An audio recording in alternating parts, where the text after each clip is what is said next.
नमोस्तु आचार्य श्री। निमित्त जैन यूएसए से आपके श्री चरणों में अपनी शंका रख रहे हैं।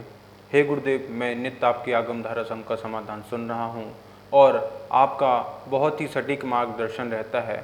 मेरे मन में बहुत दिन से एक शंका चल रही थी जो कि आपके माध्यम से मैं मार्गदर्शन चाहता हूँ। हे गुरुदेव, कभी कभी ऐसा होता है कि जो चीज़ हमें चाहिए होती है वह मिलती नहीं है और जो नहीं चाहिए होती वह हमें मिल जाती है। तो हम अपने आप को संतुष्ट कैसे करें और अपने आप में कंट्रोल कैसे लाएं कि जो हमें प्राप्त है हम उसी में खुश रहें? कृपया हमें मार्गदर्शन दें।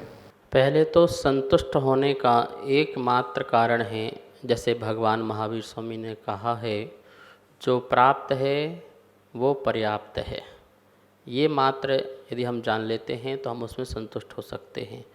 हमें जो भी प्राप्त है वो हमारे लिए पर्याप्त है। बस इस भाव को लेके चलते हैं तो हम जो हैं उस समय संतुष्ट हो सकते हैं और सुखी हो सकते हैं।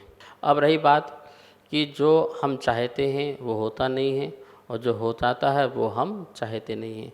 ये पूरा का पूरा जो है हमारे कर्मों के आधार पर होता है, क्योंकि ज़रूरी नहीं कि जो हम चाहते हैं वो हो जाए, क्योंकि कर्म का उदय तो कुछ और ही चल रहा है। पुण्यात्मा जो जीव होता है, जो चाहता है वो हो भी जाता है। पुण्यात्मा ने कुछ सोचा और तुरंत ही उनका कर्म का उदय आया और वह कार्य हो जाता है। लेकिन जब किसी जीव के आशाता कर्म का उदय होता है तो वो जो चाहता है वो होता कभी नहीं है। कौन क्या क्या नहीं चाहता है। कोई चाहता है मेरा मकान हो जाए, कोई चाहता है मेरी दुकान चल जाए, कोई चाहता है मेरी शादी हो जाए, कोई चाहता है मेरे बच्चे हो जाएं, कोई चाहता है मैं महाराज जी बन जाऊं। तो चाहते तो बहुत कुछ लोग हैं और सबके जीवन में कुछ ना कुछ भावनाएं जुड़ी हुई हैं चाहने की, लेकिन वो होती नहीं है। और होती किसकी हैं? पुण्यात्मा की। पुण्यात्मा जीव ना भी चाहे तो भी हो जाता है, ऐसा भी इतना पुण्य तीव्र हृदय में आता है। लेकिन यदि पुण्यात्मा कुछ चाहता है तो उसका तुरंत कार्य हो जाता है। हम लोग कभी कभी किसी के विषय में सोचते हैं कि फलाना व्यक्ति अभी तक आज क्यों नहीं आया, बहुत दिन से नहीं आया है, क्या बात है, पता करो।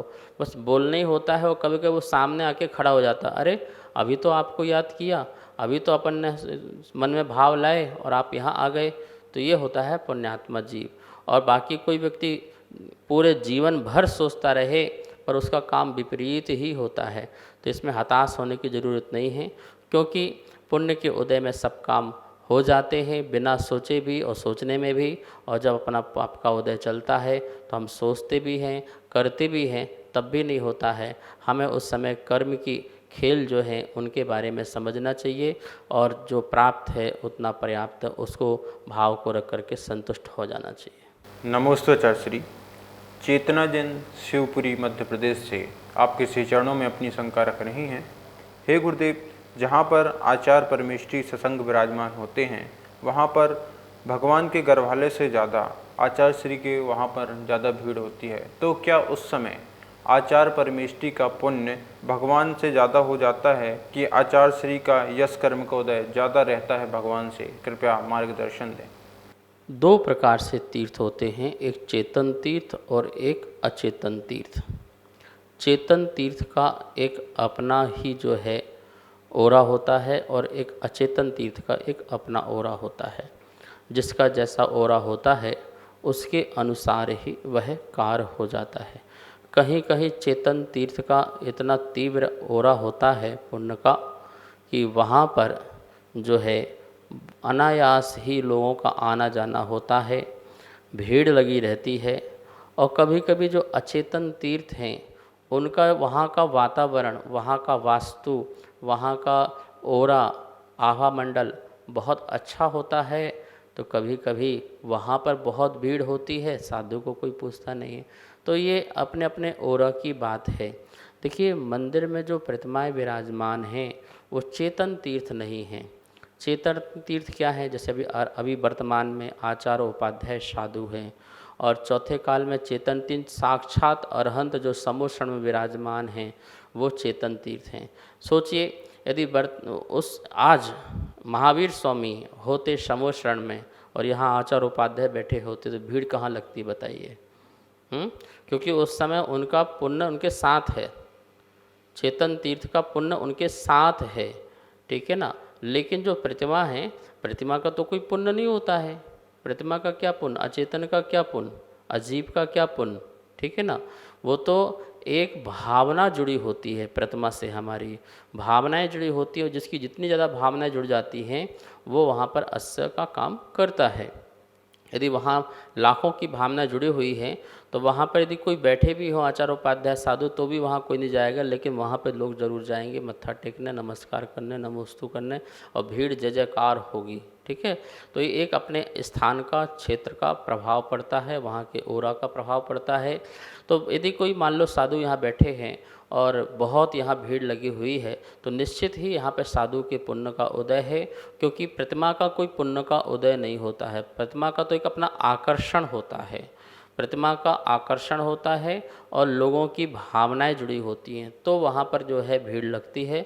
अन्यथा देखिए जहाँ साधु होते वहाँ भीड़ लग जाती, क्योंकि साधु के यहाँ तो पुण्य का उदय चल रहा है अभी, और जिसके पुण्य का उदय नहीं चल रहा वहाँ साधु के पास भीड़ भी नहीं लगती है, लोग आते भी नहीं हैं, ये भी बात है, ठीक है ना।